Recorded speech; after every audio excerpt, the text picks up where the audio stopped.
Let's make homemade healthy tomato chutney, which can be included in your fitness journey. So, let's get to the recipe. To make this, add 1 teaspoon of oil, add a teaspoon of cumin seeds or jeera, add 3 teaspoon of onion. Next, I'm adding ginger garlic paste, saute it. Next, add 2 to 3 green chilies, add rock salt. As per your taste, add 2 tomatoes, as tomatoes are the superhero ingredient for this chutney. Add some water.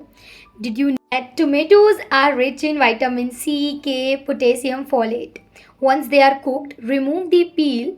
Be conscious by removing the peel as tomatoes are hot. It's time to serve our hot homemade tomato chutney. You can enjoy this chutney with the ragi dosa, which I have shared. And please do subscribe to my channel for more such videos. My name is Sharon. Thanks for watching.